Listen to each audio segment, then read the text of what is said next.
ଜୟ ଜଗନ୍ନାଥ। ଆସନ୍ତୁ ଶୁଣିବା ମଞ୍ଜୁଳା ଦାସଙ୍କର ଆତ୍ମଜୀବନୀ ପୁସ୍ତକ ମୋ ପିଲାଦିନର 24ତମ ଭାଗ 24 ଭାଗ। ବିଷୟ ନାଁ ହେଉଛି ଜଳ ବିହୁନେ ଜୀବନ। ଆସଲ ପୋଖରୀ ପାଣି ଯିବା।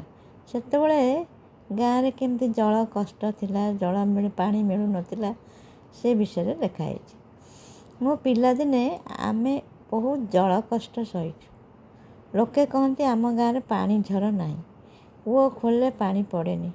ଗୋଟିଏ କୂଅ ଖୋଳିଲେ ସେଥିରୁ ହଳଦିଆ ପାଣି ବାହାରିଲା, ପିଇବା ପାଇଁ ଉପଯୁକ୍ତ ନୁହେଁ। ଆମ ଆର ବାଡ଼ିରେ ଗୋଟେ ବଡ଼ ପୋଖରୀ ଥିଲା, ସେଥିରେ କେହି ଗାଧୁଆ ପାଧୁଆ କରନ୍ତିନି, କେବଳ ପିଇବା ପାଇଁ ସେ ପାଣି ନେଇ ସିଝେଇକିରି ପିଅନ୍ତି।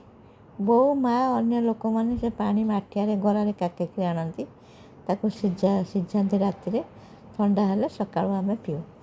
କଲେଜରେ ପଢ଼ିବା ପର୍ଯ୍ୟନ୍ତ ମୁଁ ସିଝା ପାଣି ପିଉଥିଲି। ଟିକିଏ କଞ୍ଚା ପାଣି ପିଇଲେ ମୋତେ ଥଣ୍ଡା ଧରେ, କାରଣ ସେଟା ଗୋଟେ ଅଭ୍ୟାସ ହେଇଯାଇଥିଲା। ଲୋକମାନେ ଗାଧୁଆ ପାଧୁଆ, ବାସନ ଧୁଆ, ସଫାସଫି ସବୁ କାମ ସମସ୍ତଙ୍କ ବାଡ଼ିରେ ପୋଖରୀ ଥିଲା, ସେ ପୋଖରୀରେ କରନ୍ତି। ସମସ୍ତଙ୍କ ବାଡ଼ି ପଟେ ଗୋଟେ ଗୋଟେ ପୋଖରୀ ଥାଏ ଏବଂ ସେଠି ବୁଢ଼ୁ ନଈ ମଧ୍ୟ ଆମ ଗାଁ ପଛପଟେ ବହିଯାଇଥାଏ। ସେଠି ସେମାନେ କାରବାର କରନ୍ତି। ଖରାଦିନେ ପାଣି ସବୁ ଶୁଖିଯାଏ, ସମସ୍ତେ ହଇରାଣ ହୁଅନ୍ତି।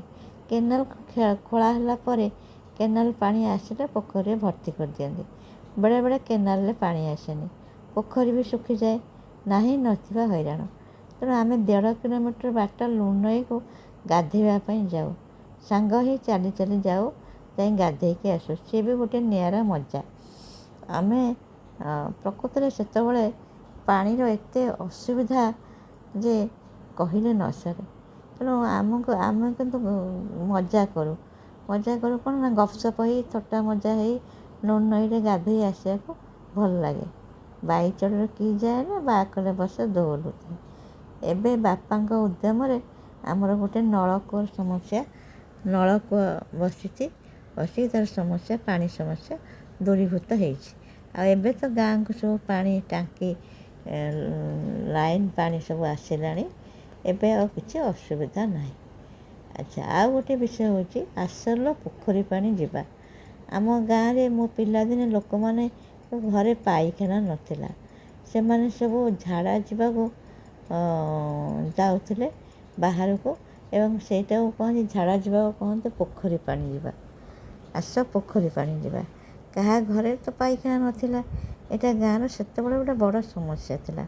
ମୁଁ ଅବଶ୍ୟ 6ଠ ଶ୍ରେଣୀରେ ପଢ଼ୁଥିଲା ବେଳେ ବାପା ଗୋଟେ ବରପାଲି ପାଇଖାନା ଆମ ବାଡ଼ିରେ ବସାଇଥିଲେ। ଆମେ ବେଳେବେଳେ ଯାଉ, କିନ୍ତୁ ସାଙ୍ଗସାଥି ହୋଇ ଗପସପ ହୋଇ ପଡ଼ିଆକୁ, ନାଳବନ୍ଧକୁ ପୋଖରୀ ପାଣି ଯିବାକୁ ଭଲ ଲାଗୁଥିଲା। ଝିଅମାନେ, ସ୍ତ୍ରୀ ଲୋକମାନେ ଅନ୍ଧାରୁଆ ହୋଇ ଆସିଲେ ଡକାଡକି ହୋଇ, ମେଳି ହୋଇ, ଦୁଃଖ ସୁଖ ହୋଇ ପୋଖରୀ ପାଣି ଯାଆନ୍ତି। ସେଥିପାଇଁ ଗୋଟେ ସ୍ୱତନ୍ତ୍ର ଲୁଗା ଥାଏ, ତାକୁ କହନ୍ତି, ସେ ଲୁଗା ନାଁ ହେଉଛି ପୋଖରୀ ପାଣି ବର୍ଷା। ତେଣୁ ବୋହୂ ମଧ୍ୟ ବାପଘରୁ ସ୍ୱତନ୍ତ୍ର ପୋଖରୀ ପାଣି ବର୍ଷା ଆଣିଥାଏ। ତେଣୁ ପୋଖରୀ ପାଣି ଗଲାବେଳେ ସେଇଟାକୁ ପିନ୍ଧିକିରି ଯାଆନ୍ତି, ଆସିକିରି ବଦଳେଇ ଦେଇକିରି ଗୋଟେ ଦୂର ଜାଗାରେ ରଖିଦିଅନ୍ତି। ଆମ ଗାଁରେ ଝାଡ଼ା ବସିବା ପାଇଁ ଗୋଟେ ବଡ଼ ପଡ଼ିଆ ଥିଲା, ତା ନାଁ ହେଉଛି ହଗୁରି ପଡ଼ିଆ। ଏବେ ତାହା ଚାଷ ଜମିରେ ପରିଣତ ହେଲାଣି। ହଗୁରି ପଡ଼ିଆରେ ଆମେ ଝାଡ଼ା ବସୁ, ଭଇଁଚି କୋଡ଼ି, କ୍ଷୀରି କୋଡ଼ି ସବୁ ତୋଳୁ।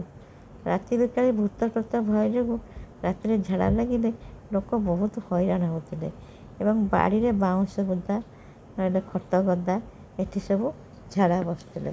କିନ୍ତୁ ପୋଖରୀ ପାଣି ଯିବାର ଗୋଟେ ନିଆରା ମହଲ ଥିଲା। ସମସ୍ତେ ତାଙ୍କ ଘରର ଦୁଃଖ ସୁଖ ସେଠାରେ ହେଇକି ଯାଆନ୍ତି, ସ୍ତ୍ରୀ ଲୋକମାନେ ବିଶେଷ କରି। ହଉ, ଏତିକି ରହିଲି।